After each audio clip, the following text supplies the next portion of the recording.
tech journeys, bold ideas, and iconic leaders. Welcome to the Indian Tech Icon Spotlight. I'm Sheetalohal Acharya, and let's welcome our guest, Mr. Deepinder Singh, who is a strategic leader shaping success stories through automation and customer engagement. Hi Deepinder, welcome to our show, and it's truly a pleasure to have you with us today. Thanks, Sheetal. Thanks so much for coming.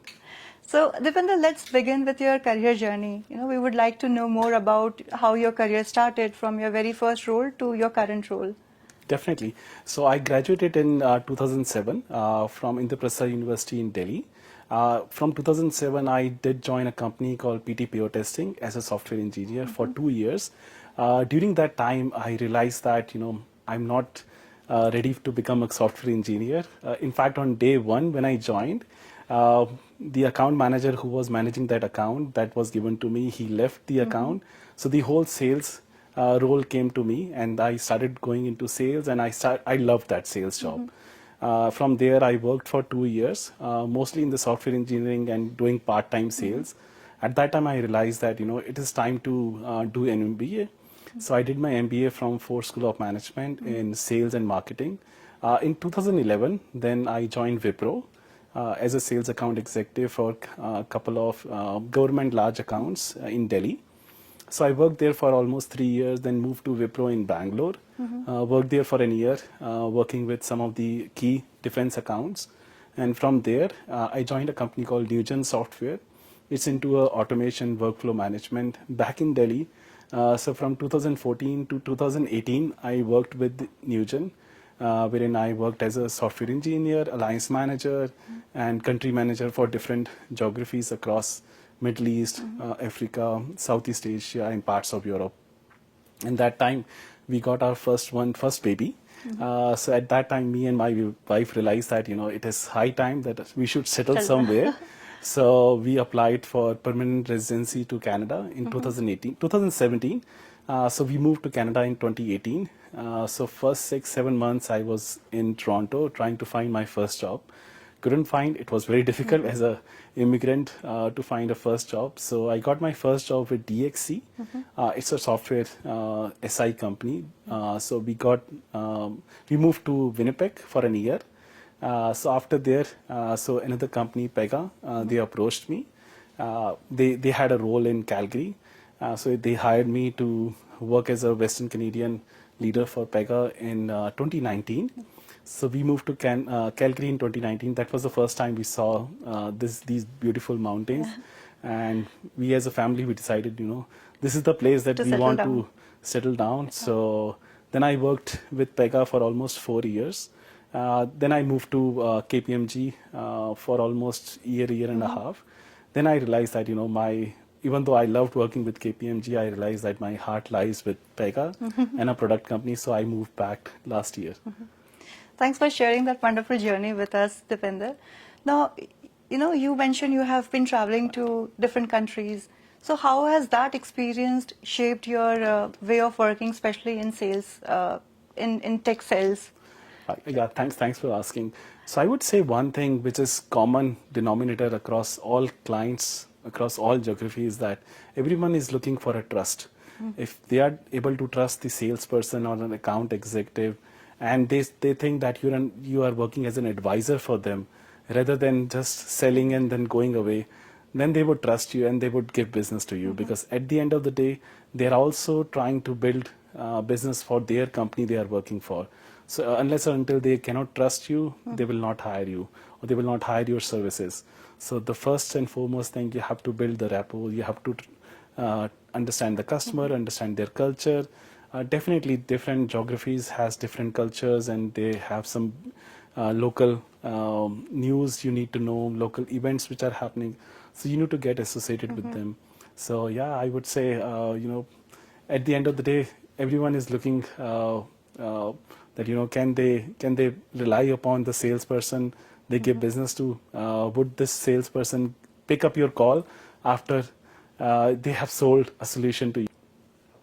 Yeah, thanks for sharing that with us, Deepinder. That's a great perspective. How do you see, being into tech sales, how do you see the tech sales has evolved all these years, given like we have, the technology landscape is evolving every day? Right. Definitely some things have changed for obviously nowadays many a times there is not much option to go and meet the clients and do the presentation to a larger audience. Those times are gone. Most of those times are gone that you go into a conference room, there are 20 people sitting there understanding what you do. That has definitely changed to a Zoom meeting or a Teams meeting.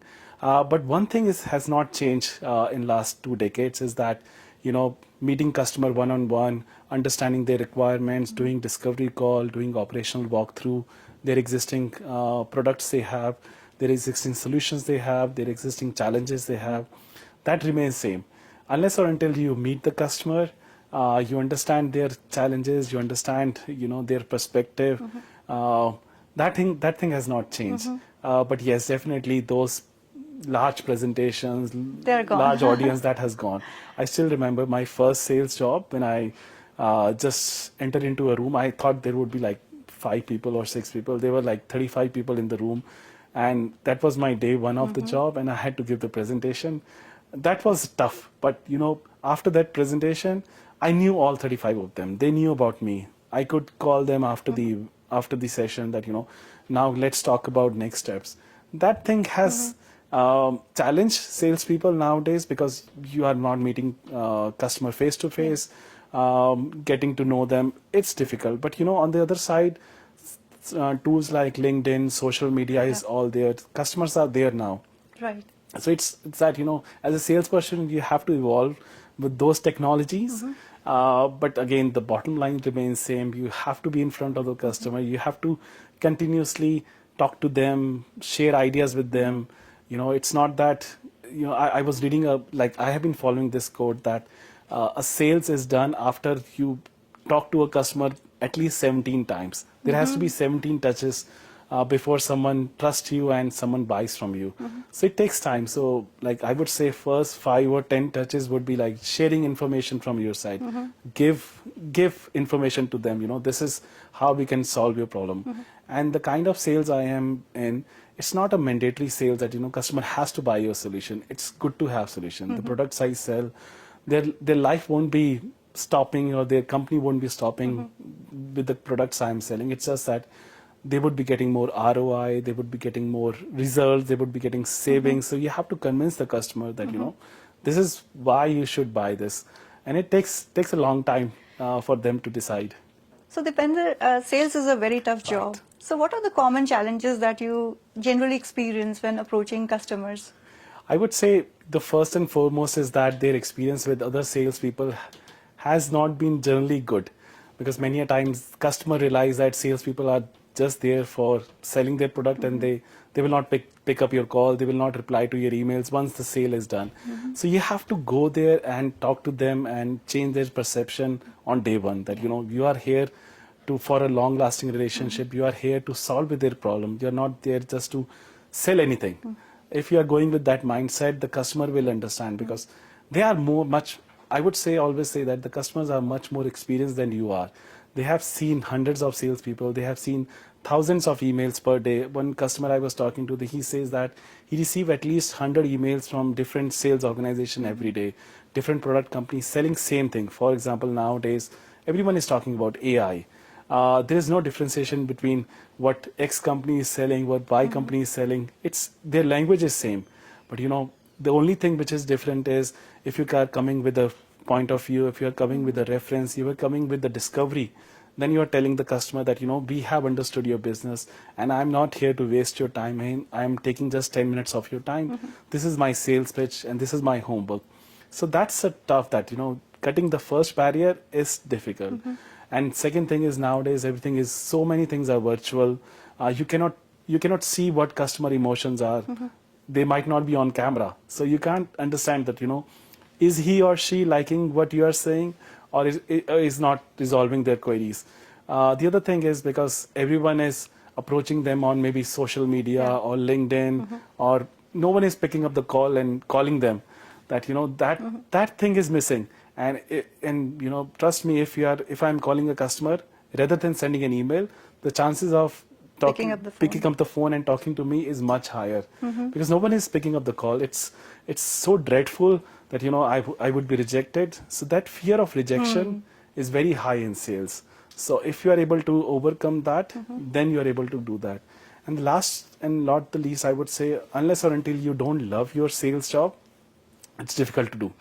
If you love your job and if you think that there are positives, you are meeting new customers every day, only then it is okay. Otherwise, if someone forces this on someone that you have to do sales, you have to go and do presentation, it's tough. So I would say if it is your passion, then it is you love your job. Deepinder, do you have any stories to share with us where you have faced typical challenges, like something that still when you recall, that story still is alive with you? Right. Yeah, there are a few. One, I would share a story, especially when in my first role during Wipro time. Most of my clients were public sector, and it was tough to work with them. I was just 25 years old, and that was my first sales job, and that account had around 5,000 resources of that company, Wow. Wipro. It was tough to manage. I still remember on day one, I received a call from one of the resources in that account that they have been kidnapped because they were serving in some remote areas in India. Oh. So I had to resolve that. The next day, I got a call from a customer that one of your resources has slapped one of the customer. So I had to resolve that. So it was tough to manage those accounts. I still remember going to one of the clients in that account, and he was so upset with the kind of work that we have done in the past. He didn't want to talk to me. So he said, you stand outside my room and talk to me. So that room was at least as long as this room, and I was standing outside the room and talking to him in a very loud pitch. And everyone was like, why he's talking like this? Because he didn't allow me to enter into his room. And that went on for 4, 5, 6 weeks. And towards the end, he decided, now I can trust Deepinder. I still remember during my second stint, one of my customer, they sometimes take advantage of you also. So he said, would you like to, can you pick me up from my home? Can you drop me up to my home? Can you pick my kids from daycare? So yeah, that was part of the job. So, slowly I realized that you have to say no on day one, that you're there to sell your company products and services. You are not there personal assistant. So those lessons I learned good. Actually, my first sales job, I would not say a job. My first sales was done when I was in college. It was during the time that I had to get some pocket money, so I started selling sunglasses at Palika Bazaar. If you know that, it's in Connaught Place.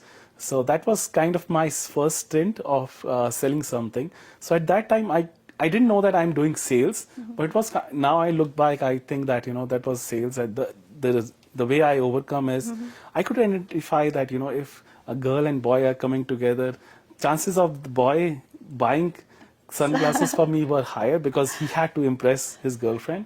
And on the other side, if a group of boys are coming, there's a less chance that they would give full money to me. They would negotiate more. So I was identifying my customers at that time. So if I look back, I would say that that was a tough situation, and I learned a lot from these two. Yeah, I would say, being a sales guy is definitely a tough job. And given you mentioned about lessons learned, Right. so how do you see yourself getting evolved as a better sales leader over all these years? I would still say that I'm still learning every day because sales is like you are meeting a new person, new location, new area, new culture. You're learning every day.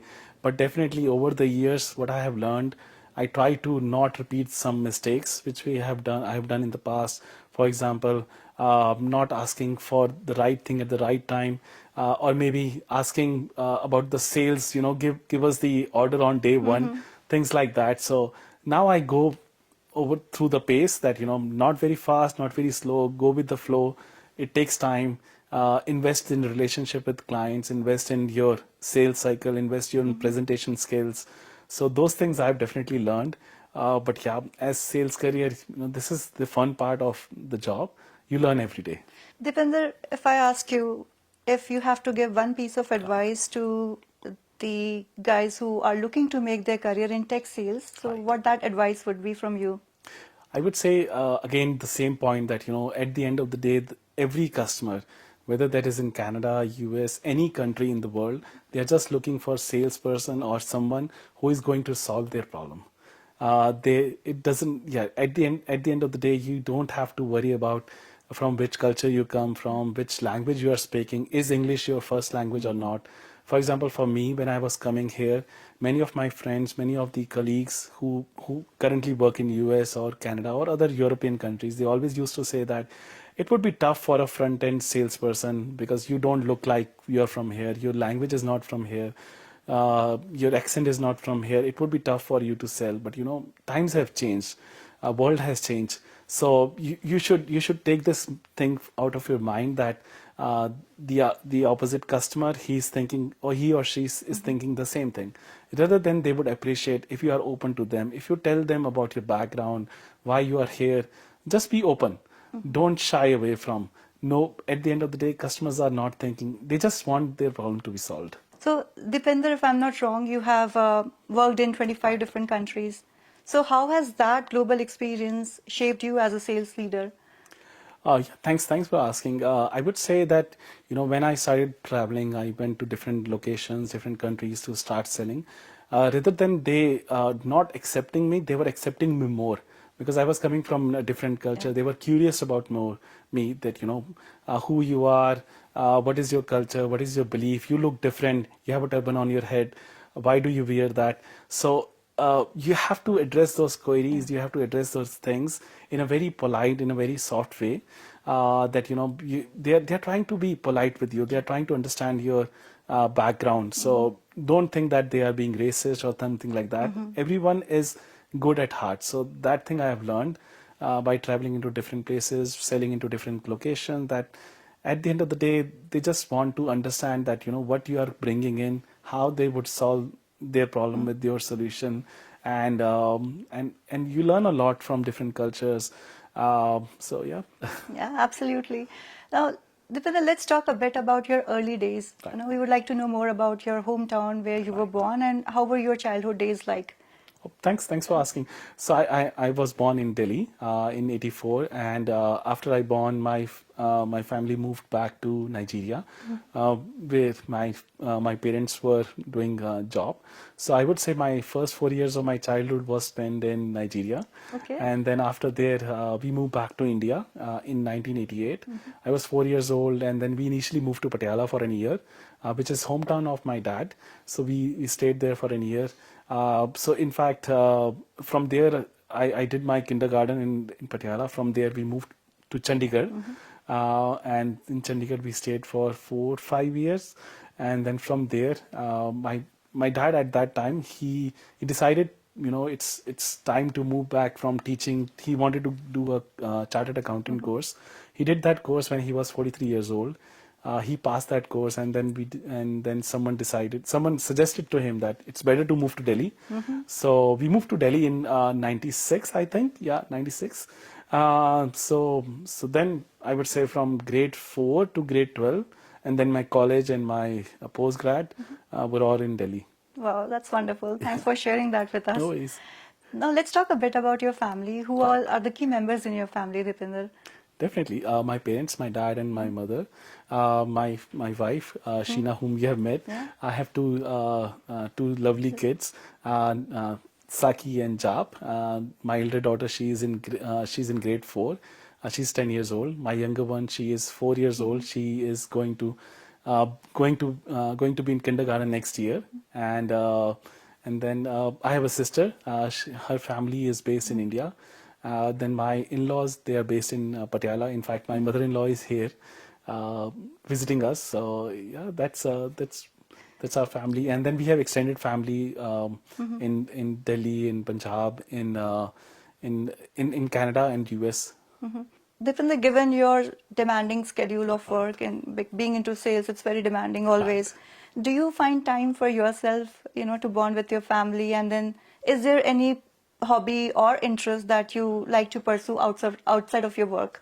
Yeah, thanks for asking. Especially, I try to limit my job to 9 to 5 or 9 to 6, and definitely in the weekdays I make sure that I spend my time in the evening with my family, and during weekends it's all dedicated to my family, Lovely. my little ones.